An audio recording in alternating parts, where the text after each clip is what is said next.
In this lecture, we discuss the simplest non-trivial stochastic process, the Bernoulli process. Time is divided into slots. At each slot, we have an independent trial, such as a coin flip, and each trial results in heads or tails. Or, in different language, each trial may or may not result in an arrival or a success. Pretty much everything we will do will be a simple application of skills that we already have. For example, we already know that the number of arrivals in n time slots is described by the binomial PMF. We will then discuss some consequences of the independence of the different trials. Basically, the process has no memory. Whatever happens in the future is not affected by whatever happened in the past. By exploiting this property, we will find the distribution of the time of the first arrival and more generally of the time of the kth arrival. We will also find the distribution of the time between consecutive arrivals. Next, we will take two independent Bernoulli processes, let's say arrivals of men and arrivals of women, and merge them to get an overall arrival process. We will see that the merged process is also a Bernoulli process. We will also look at a reverse operation, namely splitting a Bernoulli process into two separate processes. Finally, we will look at a particular asymptotic regime, in which we have a large number of time slots, but a very small probability of an arrival during each time slot. We will carry out some algebraic manipulations and we will see that the binomial PMF for the number of arrivals can be well approximated by the so-called Poisson PMF. We now start our discussion of stochastic processes by starting with the simplest stochastic process there is. This is the so-called Bernoulli process, which is nothing but a sequence of independent Bernoulli trials. And we let xi stand for the random variable that describes the result in the ith trial. The assumptions that we make are that at each trial there is a certain probability p that the trial results in a 1, and in that case we usually say that there is a success at the ith trial, and the remaining probability 1 minus p is assigned to the possibility that the random variable xi takes a value of 0, in which case sometimes we say that there was a failure. Now, to keep things non-trivial, we will always assume that p is a number strictly between 0 and 1, because otherwise in the extreme cases of p equal to 0 or p equal to 1, there isn't really any randomness. This process is something that we have already seen. We have worked plenty of examples involving repeated Bernoulli trials or repeated coin flips. We have solved several problems, we have seen several formulas. Here we will recapitulate some of them, but we will also start looking at the process from a new point of view. Before continuing, let me emphasize the assumptions that come into the Bernoulli process. One key assumption is that we have independence. The different trials are independent. And the second assumption that we make is that the model is time homogeneous. What I mean by this is that this probability p of success at a given trial is the same for all trials. It does not depend on I. So this process is as simple as a stochastic process could be, but nevertheless it can be used as a model in various situations. Sometimes it's clear that we're dealing with a Bernoulli process, but sometimes it also shows up in unexpected ways.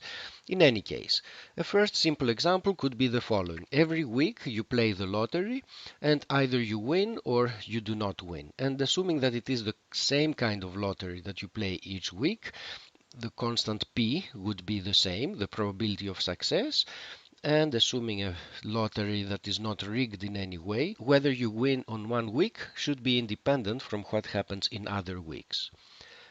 Quite often the Bernoulli process is used as a model of arrivals, in which case instead of saying probability of success we would say probability of an arrival. The idea is that time is slotted, let's say in seconds, for example, and each second you're sitting at the entrance of a bank and you make a note whether somebody came into the bank, in which case we have an arrival or success, or whether no one came during that time interval.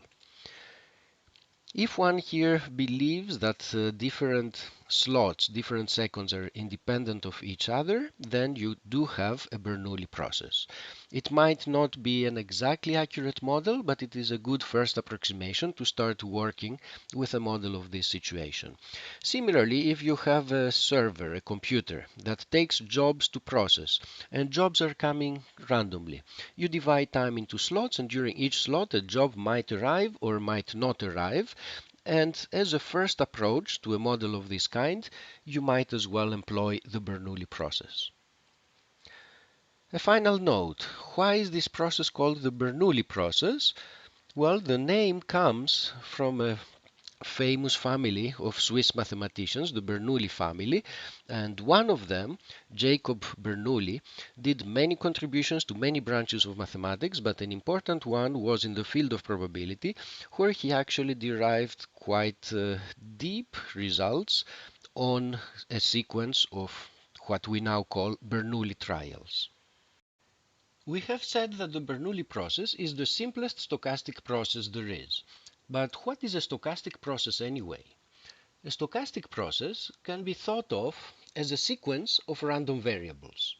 Now, how is this different what we have doing before, where we have dealt with multiple random variables? Well, one difference is that here we're talking about an infinite sequence of random variables, and that complicates things to a certain extent. Now, what does it take to describe a stochastic process? We should specify the properties of each one of those random variables. For example, we might be interested in the mean, variance, or PMF of those random variables. For the case of the Bernoulli process, this would be easy to do. We know what the expected value is. We have a formula for the variance, and we have a fairly simple PMF. There's probability p that x is equal to 1 and probability 1 minus p that x equals to 0. But this is not enough. We also need to know how the different random variables are related to each other. And this is done by specifying directly or indirectly the joint distribution, the joint PMF or PDF of the random variables involved. And because we have an infinite number of random variables, it's not enough to do this, let's say, for the first 10 of them. We need to be able to specify this joint distribution no matter what the number n is.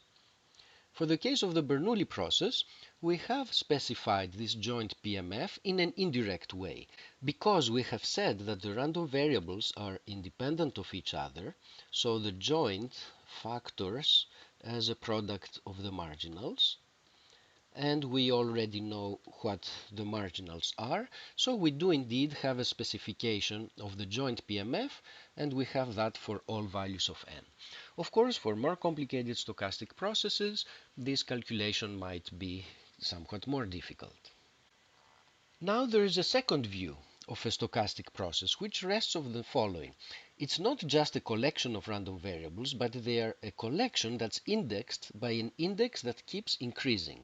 And quite often we think of this index as corresponding to time. And so we have a mental picture that involves a process that keeps evolving in time. What is this picture? This picture is best developed if we think in terms of a sample space. Although we have an infinite sequence of random variables, we are dealing with a single experiment, and that single experiment runs in time, and when we carry out the experiment, we might get an outcome such as the following. For the Bernoulli process, we might get a 0, 0, 1, 0, 1, 1, 0, and so on, and we continue. So an infinite sequence of that kind is one possible outcome of this infinitely long experiment, one particular outcome of the stochastic process. If we carry out the process once more, we might get a different outcome. For example, we might get a 0, 1, 1, 0, 0, 0, 1, 1, and so on, and continuing. And in general, any time function of this kind is one possible outcome of the experiment. Overall, the sample space that we're dealing with is the set of all infinite sequences of zeros and ones.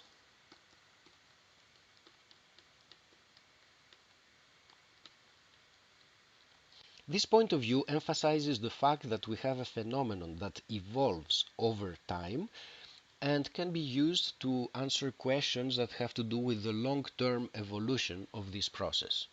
Here's one particular kind of question we might want to answer. What is the probability that all of the xi's turn out to be 1? Notice that this is an event that involves all of the xi's, not just a finite number of them. So this is not a probability that we can calculate right away by using this joint PMF. We need to do a little more work. What is the work that we want to do?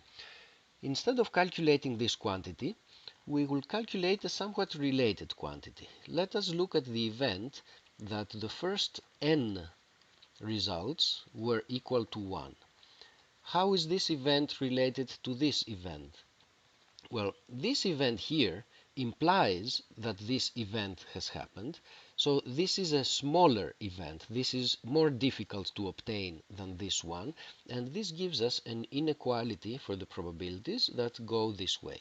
Now we know that this probability is equal to p to the n.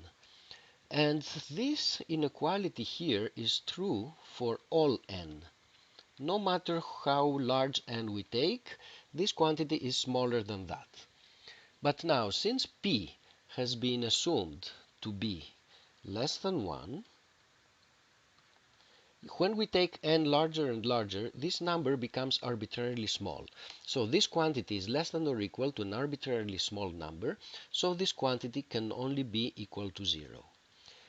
And this is a simple example of how we calculate properties of the stochastic process as it evolves over the infinite time horizon, and how we can sometimes calculate them using these so-called finite dimensional joint probabilities that tell us what the process is doing over a finite amount of time.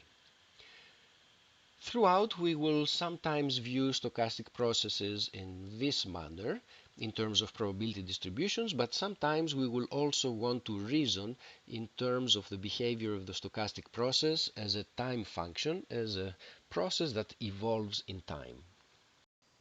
In this segment, we go through a quick review of a few properties of the Bernoulli process that we already know.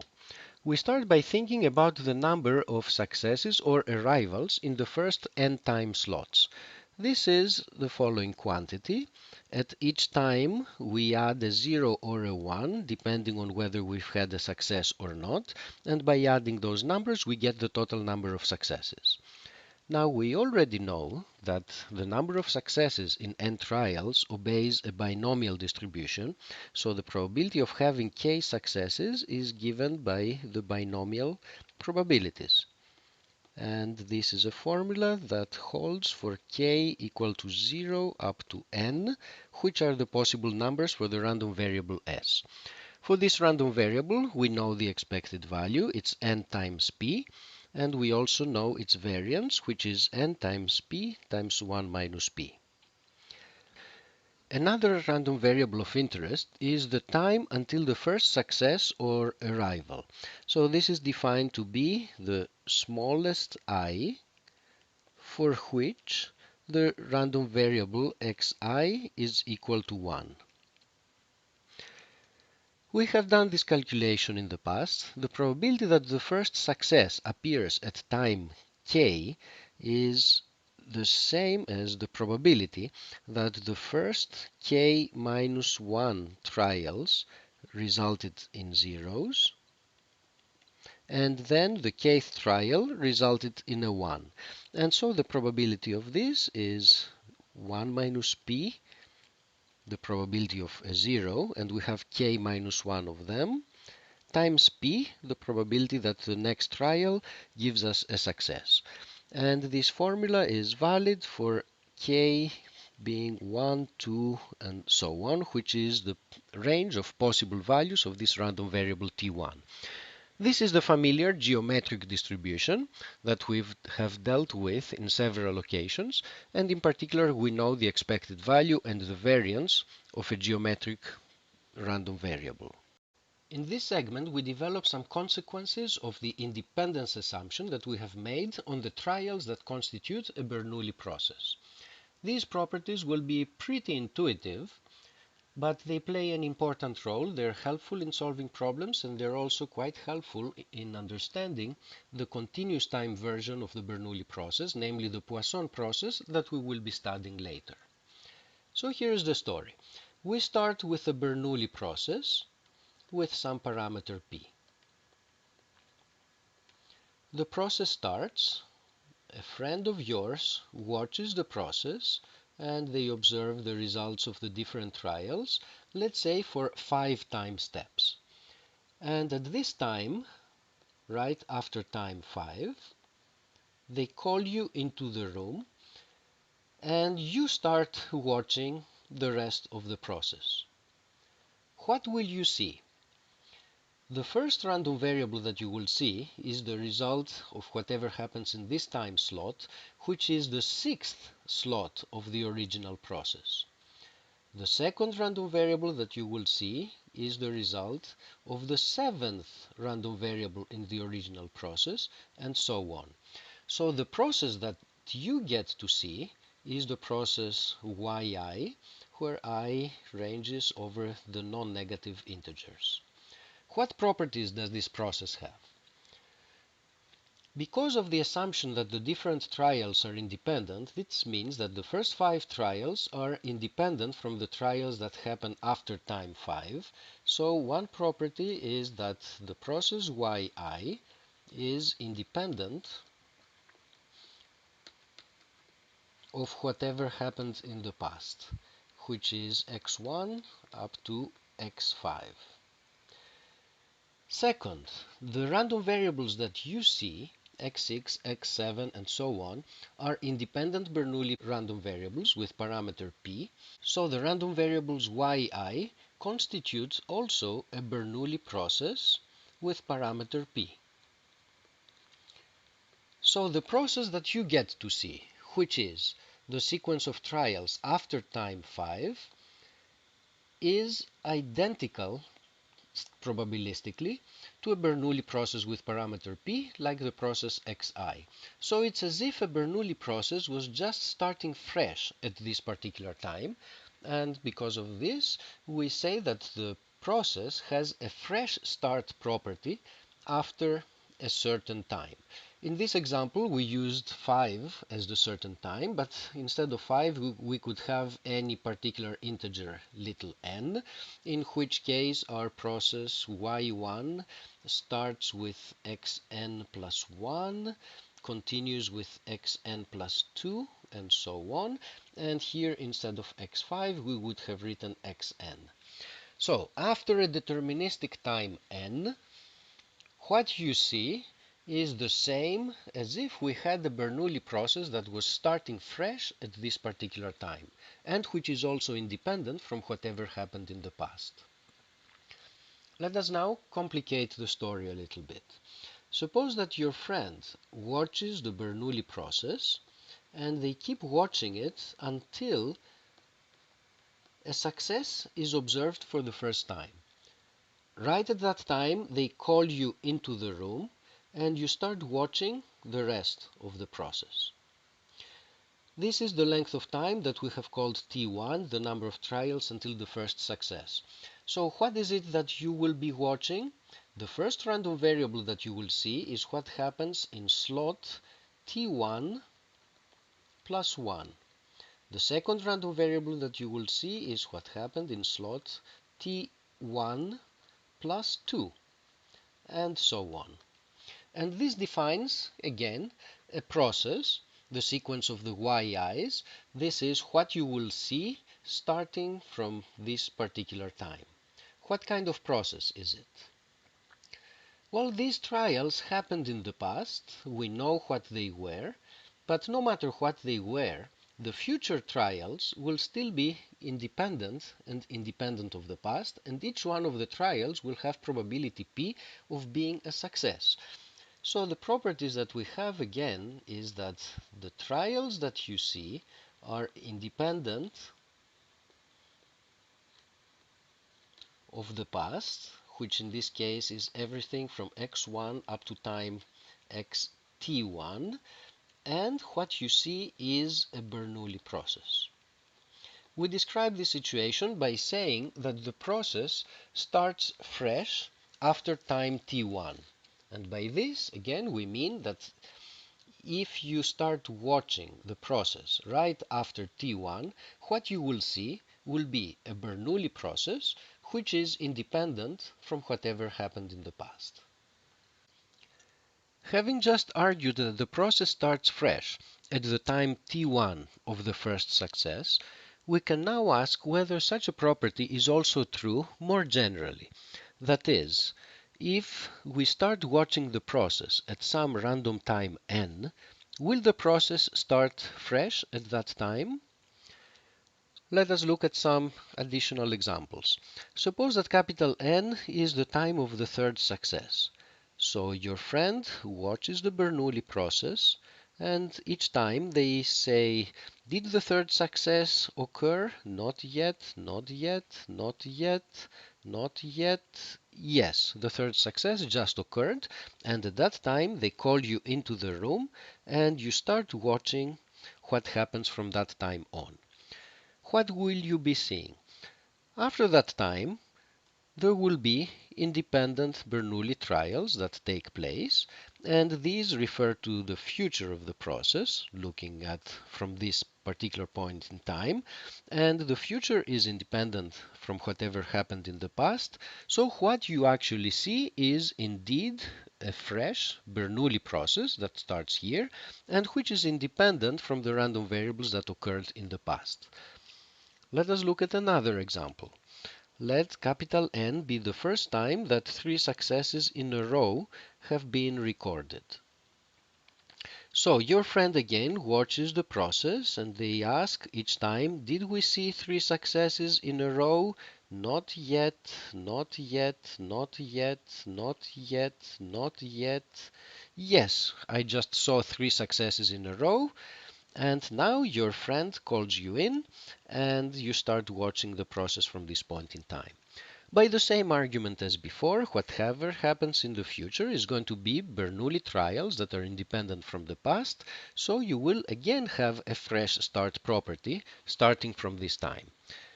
So in both cases, formally what we have is that the process that you get to observe starting after time, capital N, after the time that you're called to and asked to start watching, what you will see is going to be a sequence of independent Bernoulli trials, that is a Bernoulli process, and this sequence of future trials is independent from whatever happened in the past of the process. What both of these examples have in common is that the random variable n, the time at which you are called in, is causally determined from the history of the process. What does that mean? It means that somebody is watching the process and at each point in time, based on what they have seen so far, they decide whether to call you in or not. What could be an example of a non-causal time n? Here it is. N could be the time just before the first occurrence of 111. So in this example here, you would be called into the room and start watching at this time.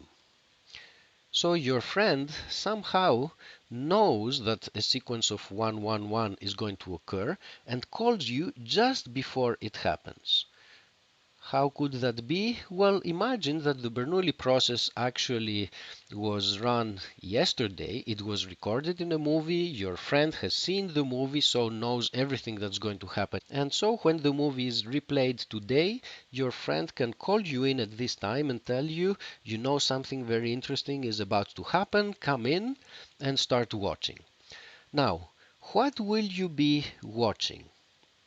what you will watch will be 1, 1, 1 with certainty. You're certain that the first 3 trials that you will see will be ones, and well, the subsequent ones will be random. But since you know that the first 3 trials will be 1, this means that statistically they're not described by the statistics of a Bernoulli process. In a Bernoulli process, each trial has a probability of being 1 and a probability of being 0. But since in your case you're certain to watch once in the beginning, this means that the random variables that you see do not conform to the description of a Bernoulli process. So this is an example in which n is not causally determined. And in this example, you do not get to see a Bernoulli process. We do not have the fresh start property. What happened here is more generally true. We do have a fresh start property, but not always. We have it under the assumption that the time at which you're asked to start watching is determined from the past history of the process in some causal manner. This is a general fact that can be established rigorously. However, we will not go through a formal mathematical derivation.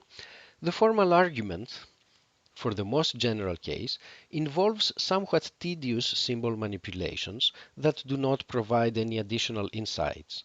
However, the intuition behind this result should be fairly clear, and we will use it freely whenever we need it. Here is an example of a problem related to the Bernoulli process, which can be tricky, but is actually easy to answer if one makes good use of the fresh start property. Here is the setting. Time is discrete, divided into slots. We have a server that receives tasks to process. Tasks received get processed in the same time slot. So slots are divided into busy ones. Those are the slots during which a task gets processed. And idle slots, these are the slots during which there is no task to be processed. We assume that the process of job arrivals is described by a Bernoulli process with some known parameter p. So, during each slot, there is probability p that a job is present, and different slots are independent of each other. We're interested in the first busy period of the server. The first busy period starts at the first slot during which there is a job present, and the busy period extends until just before the next idle slot.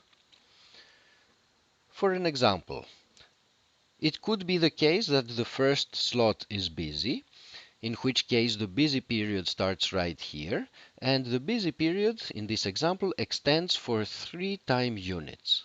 It ends just before the next idle slot. It could also be the case that the first slot is idle. In that case, the busy period starts with the first busy slot that shows up. It's this slot in this example, and extends until just before the first idle slot that we observe. So in this example, the busy period extends for 4 time steps.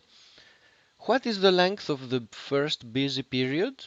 Well, the length of the first busy period is a random variable. So what we mean by this question is, what is the distribution of this random variable? Here's how we go about it. The process starts. We wait until a first busy slot appears. This is a random time, which is actually the first arrival time. And at that time, by our earlier discussion, the process will start fresh. Starting from this next slot here and going on forward, what we have is a Bernoulli process, and at each slot there's probability p that it is busy and probability 1 minus p that it is idle. Now, what is this slot here? This is the first idle slot in this Bernoulli process that starts fresh at this particular time. At each time step, there is probability 1 minus p that the slot is idle. Think now of idle slots as successes. How long does it take until the first success? We know that this is a geometric random variable with parameter equal to the probability of success. Since we're thinking of the idle slot as being a success, the parameter in this case is going to be 1 minus p. So the length of this blue interval that starts at this slot and extends until the first idle slot has a geometric distribution with parameter 1 minus p. But now notice that the length of this blue interval is exactly the same as the length of this red interval. The red interval is just the same as the blue interval, but shifted by 1, but their lengths are the same. And the length of the red interval is the length of the first busy period. So we conclude that the first busy period is also a geometric random variable with parameter 1 minus p. An interesting random variable associated with the Bernoulli process is the time of the kth success or the time of the kth arrival, depending on what kind of context we have in mind. So the picture is as follows. The process starts and we wait until the first arrival occurs, and the time that it occurs we call that time y1. Then we keep observing the process, and there is a time at which a second arrival comes. We call that time y2. The process continues, and there is a certain time that the third arrival comes. We call that time y3. Now, the time that the first arrival comes, this is also what we called t1. And t1 is this length. It's the time until the first arrival. Let us give a name to the time it takes from the first to the second arrival, and we call that time t2, which is the second inter-arrival time, and similarly we will call t3 the time between the second and the third arrival. So we define in general tk to be the difference between two consecutive arrival times. And of course, the time of the third arrival is the sum of t1 plus t2 plus t3, the first three inter-arrival times, and more generally yk is going to be the sum of these k inter-arrival times. So in order to study the random variable yk and its properties, the way that we can proceed is to understand first the random variables ti. What kind of random variables are they? Well, we know that t1, the time until the first arrival, has a geometric distribution with parameter p. Now, at the time of the first arrival, the process starts fresh. So after this time, there will be a sequence of independent Bernoulli trials, and T2 will be the number of Bernoulli trials it takes until we see an arrival. So T2 will also be geometric with the same parameter P. Furthermore, because the process starts fresh, whatever happens in the future after this time is independent from whatever happened in the past, and so the random variable T2 will be independent from T1. And then by a similar argument, T3 will be independent from T1 and T2 and will also have the same geometric distribution. Based on these properties, we can now go ahead and calculate properties of yk. Yk is the sum of random variables. The expected value of yk is the sum of the expected values of the t's. Each one of the t's has a geometric distribution with parameter p, and in particular has a mean of 1 over p. By adding those means, we obtain that the mean of yk is k over p. Similarly, the variance of yk will be equal to the sum of the variances of the ti's, the reason being that the ti's are independent, and so to find the variance of the sum, it's enough to just add the variances. And we have a formula for the variance of a geometric, and using that formula and multiplying it by k, we obtain the variance of yk. Finally, we would like to calculate the PMF of yk. So we would like to find this probability here, the probability that yk takes on a specific value equal to t. Notice that in this argument we're thinking of k as a fixed given number. For example, we're interested in the time of the fifth arrival. This is a random variable that can take different values t, and we want to find the probabilities of those different values t. So think of k as being fixed and t as a parameter that varies, and we want to carry out this calculation for all possible choices of t. Now, what is this event here? This is the event that the kth arrival occurs at time t. So this means that at time t we have an arrival, but for this to be the kth arrival, we must have k minus 1 arrivals in the previous time slots, of which there's t minus 1 of them. The probability that yk is equal to t is the probability that these two events happen. K minus 1 arrivals in t minus 1 slots and 1 arrival at slot number t. So we are looking at the probability that these two events occur.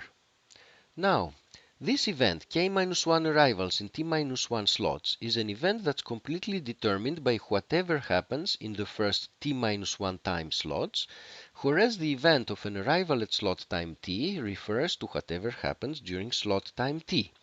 Because of our assumptions on the Bernoulli process, whatever happens during these t minus 1 time slots is independent from what happens in slot number t. So the probability of these two events happening because of independence will be the probability of the first event happening, k minus 1 arrivals at time in time t minus 1, times the probability of an arrival at time t.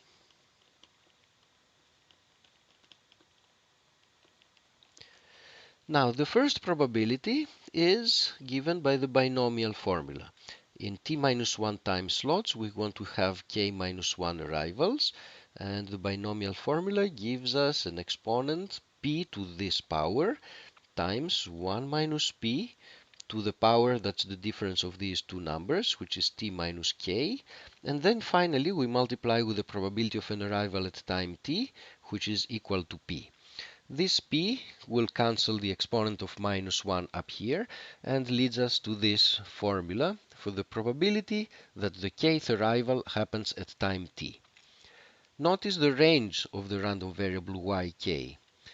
The kth arrival cannot happen before time k. You need at least k time slots to obtain k arrivals, so this probability will be positive only starting at time k and for future times.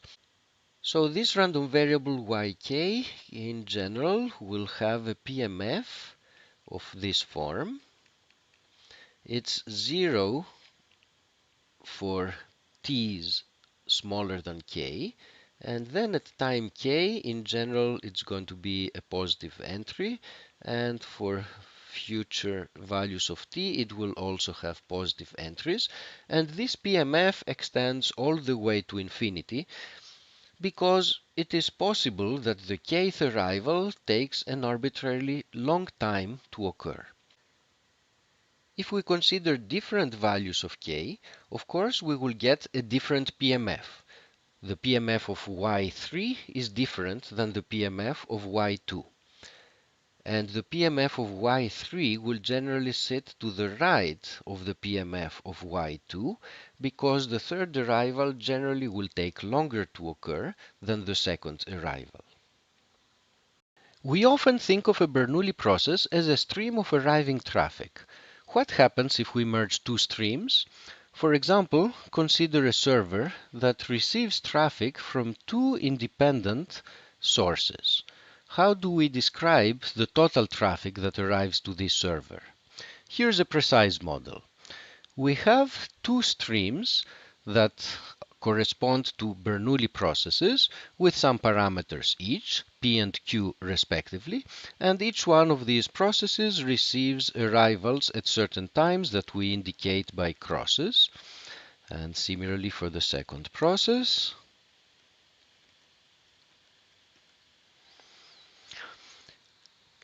We assume that these two processes are independent.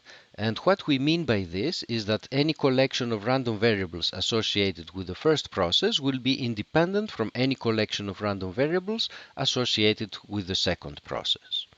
We now merge the two processes as follows.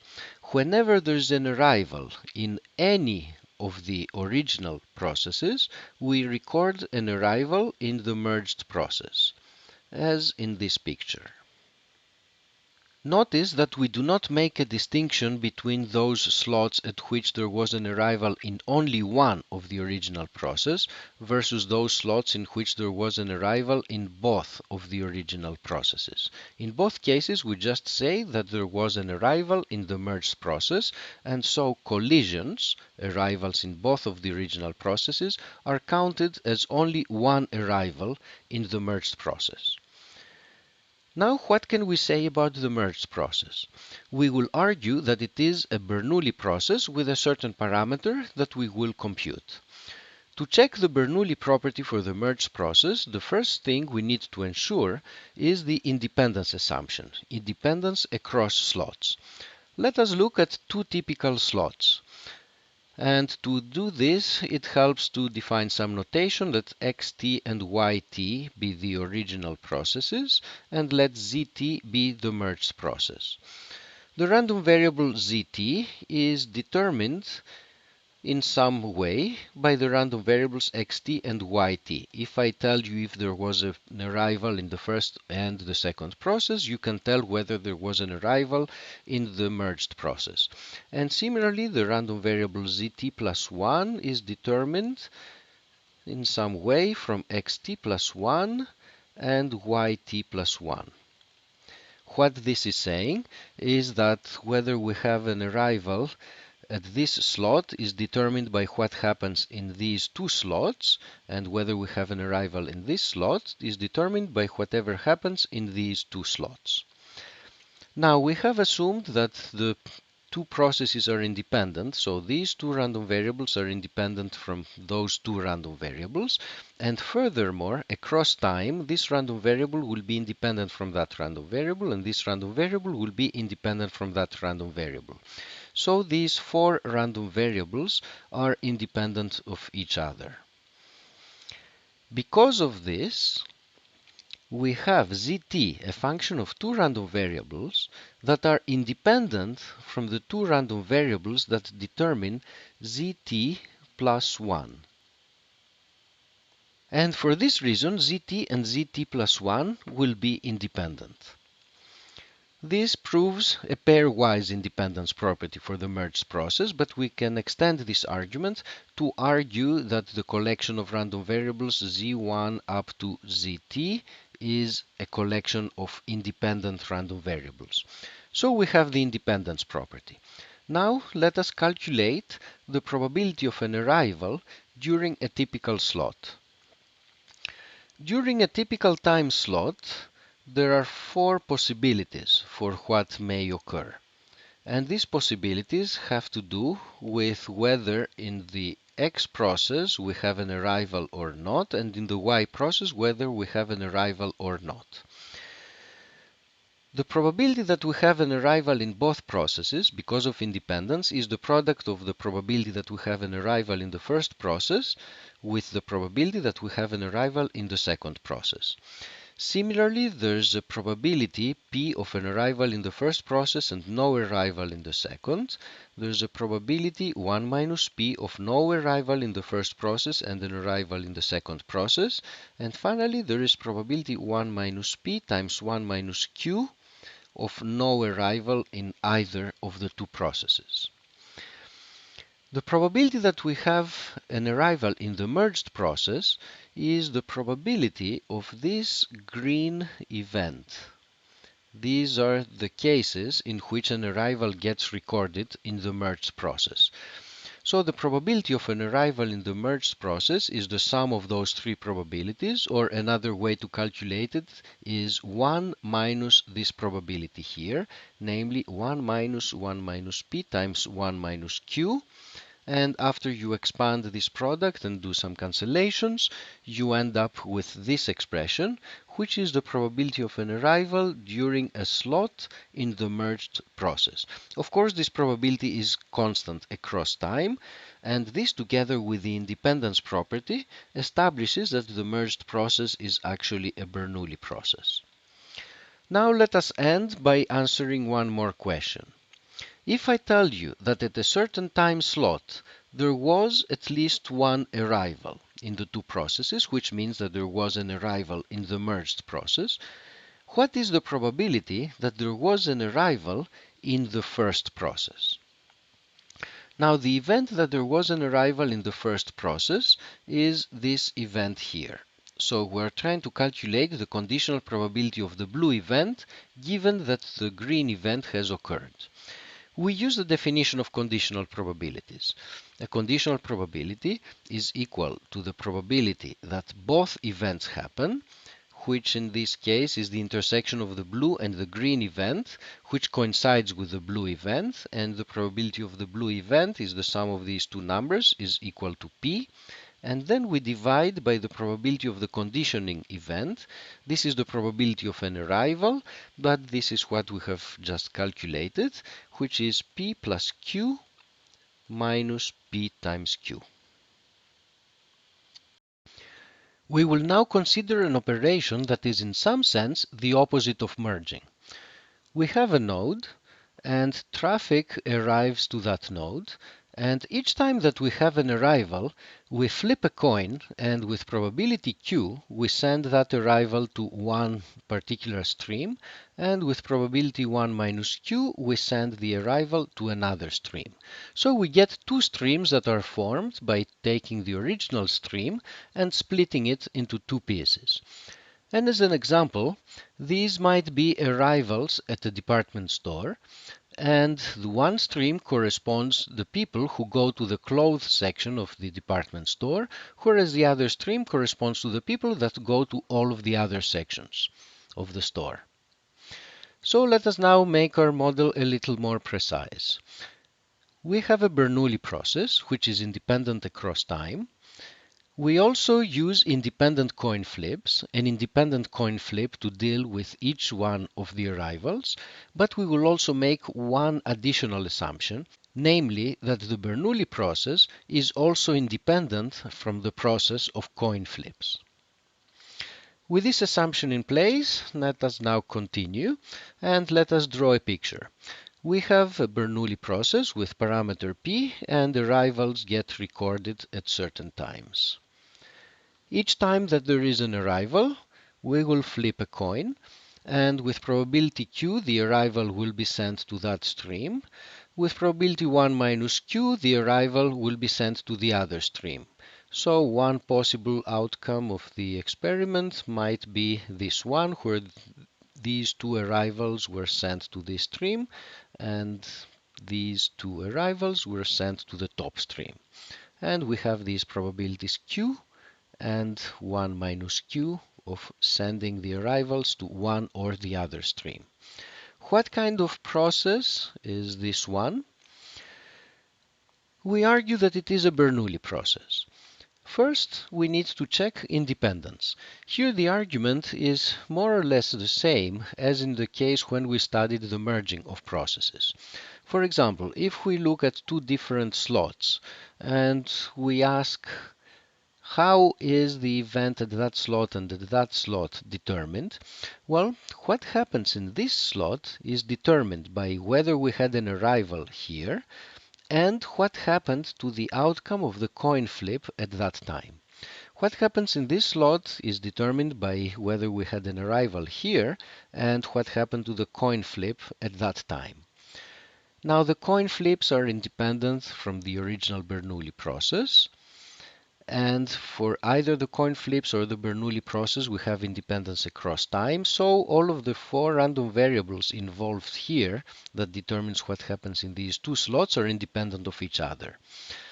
So what happens in this slot is a function of two random variables here, which are independent from the two random variables that determine what happens in that slot. So what happens in these two slots are independent events. And this argument goes through more generally when we consider multiple distinct slots. So this is the argument for the independence of the different slots in this particular process. And then during each slot, what happens is that we will have an arrival if and only if this process records an arrival, which happens with probability p, and the corresponding coin flip happens to send the arrival in this direction, which happens with probability q. And so the conclusion is that this process is a Bernoulli process with parameter p times q. By a similar argument, the other process that we obtain will also be Bernoulli, but with probability p times 1 minus q. And the final question, are these two processes that we get after the splitting independent of each other? This is a question that we can answer by reasoning intuitively. If I tell you that there was an arrival in this slot, what can you infer from this?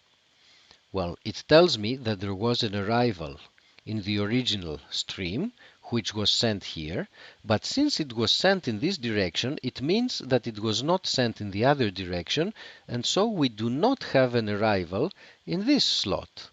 Knowing that we have an arrival here means that we do not have an arrival there. So information about one of the streams gives us information about what happened in the other stream, and therefore we do not have independence. So this is what happens when we split two Bernoulli processes. And earlier we saw what happens when we merge two independent Bernoulli processes. These two operations of merging and splitting are quite common in constructing more complex models using Bernoulli processes as the elements of those models. They are often useful models either in transportation systems where you have streams of traffic that merge or split, also in models of computer networks or any other kind of queuing system.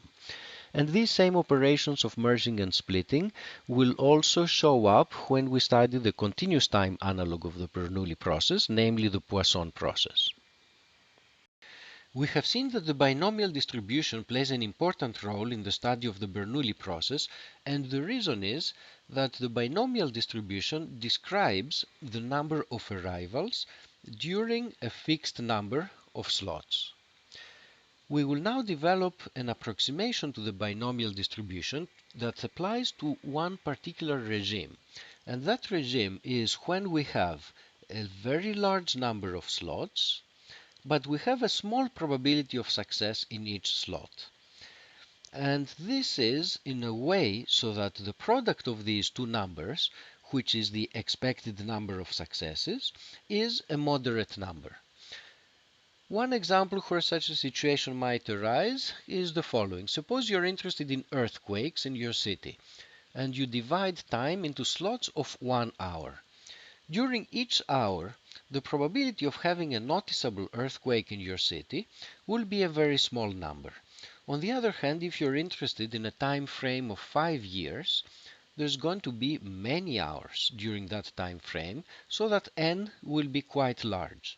But the expected number of earthquakes over a period of 5 years should be a moderate number. And one can think of other situations where this regime might arise. The one particular situation that will be very interesting for us is going to be when we try to take a continuous time approximation of the Bernoulli process by dividing time into very small slots so that we have many slots but a small probability of success during each one of those slots. So to start, let us look at the form of the binomial PMF. And let us try to develop an approximation to this PMF when we fix k to be a particular constant number and then take the limit as n goes to infinity and p goes to 0, but in a way that lambda remains constant. And in particular, because of this relation here, we will have p equal to lambda over n. So let us take this expression and start rewriting it. Let us look at the ratio of n factorial divided by this.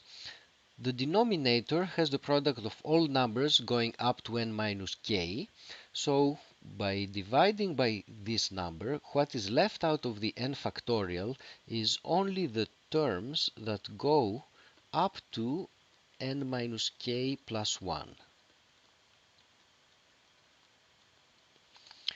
Then we have in the denominator the factor of k factorial. Now p is equal to lambda over n, so this term becomes lambda to the k divided by n to the k. And similarly for the last term, we have 1 minus lambda over n to the power n minus k. Now let us rearrange terms.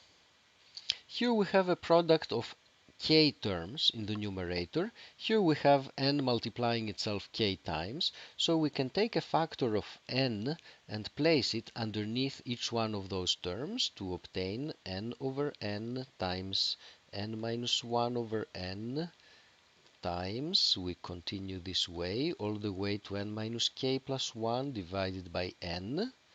Take this term k factorial, move it underneath the lambda to the k term, and then let us split this last term into two pieces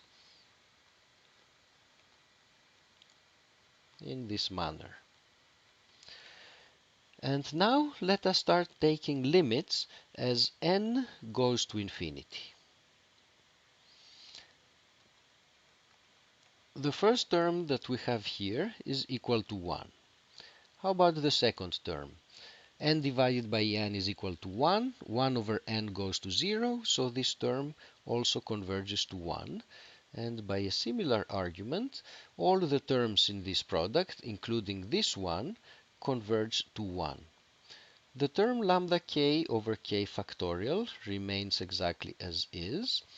And now let us look at this term. This is probably familiar. There is a basic fact which tells us that if we take this expression and raise it to the nth power, what we get is e to the minus lambda in the limit as n goes to infinity. So using this basic result, this term becomes e to the minus lambda. And finally, let's look at the last term. Remember that k is fixed, is a constant.